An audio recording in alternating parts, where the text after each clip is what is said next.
સ્વાગત છે। પહેલગામ હુમલાને પગલે અમદાવાદમાં પણ ઉગ્ર આક્રોશ।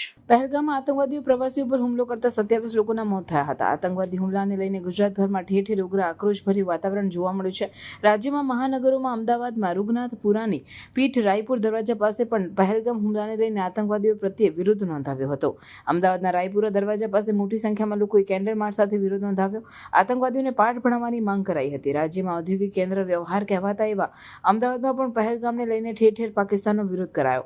22 એપ્રિલ મંગળવારના રોજ જમ્મુ કાશ્મીરના પહેલગામની બેસરણ ઘાટીમાં પ્રવાસીઓ પર આતંકવાદી હુમલો થયો હતો। આ હુમલામાં કુલ 27 લોકોના મોત થયા હતા, જેમાં એક વિદેશી નાગરિક સહિત 3 ગુજરાતીઓનો સમાવેશ થાય છે। જમ્મુ કાશ્મીરમાં થયેલા આતંકી હુમલાના પડઘા સમગ્ર દેશમાં પડી રહ્યા છે। ઠેર ઠેર લોકોનો આક્રોશ હવે રસ્તા પર જોવા મળી રહ્યો છે। આતંકી હુમલા બાદ દેશભરમાંથી પાકિસ્તાની નાગરિકોને ડિપોર્ટ કરવાના આદેશ અપાયા હતા, તેમજ ગેરકાયદે ઘૂસણખોરોને લઈને તંત્ર દ્વારા કાર્યવાહી કરતા અમદાવાદમાંથી 900 બાંગ્લાદેશીઓ ઝડપાયા હતા।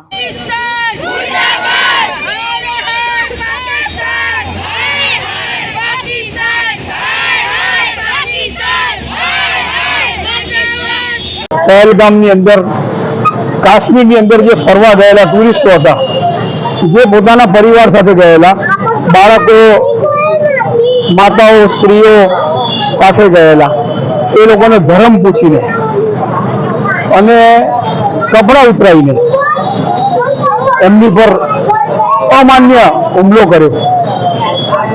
આ પાકિસ્તાની ટેરરિસ્ટોએ આ ખોટું પગલું ભરેલું છે।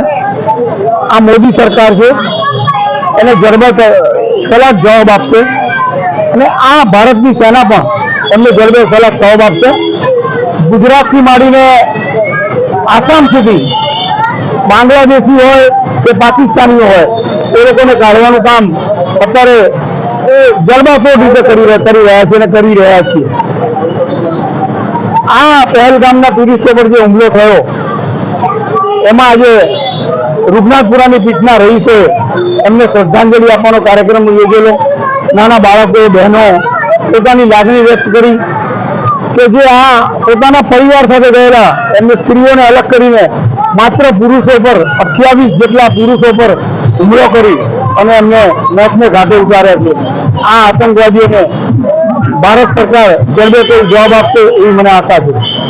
જમ્મુ કાશ્મીર પહેલગામની અંદર જે હુમલો કરવામાં આવ્યો આતંકવાદી દ્વારા, તો આ બહુ ખોટું કૃત્ય કહેવાય અને આતંકવાદીઓએ જે આ કાર્ય કર્યું છે એને જવાબ તો આપવો જ પડે અને એને શ્રદ્ધાંજલિ રૂપે રૂગનાથપુરાની પીઠના લોકો, ભાઈઓ, વડીલો, દરેક મિત્રો, વડીલો બધાએ કેન્ડલ માર્ચ યોજી એમના આત્માને શાંતિ મળે એના માટે કેન્ડલ માર્ચ યોજી અને એમના પ્રભુ, એમના ઈશ્વર રૂપે એમના કુટુંબને અને દરેક દિલાસો પૂરો પાડે એવી આશા રાખીએ।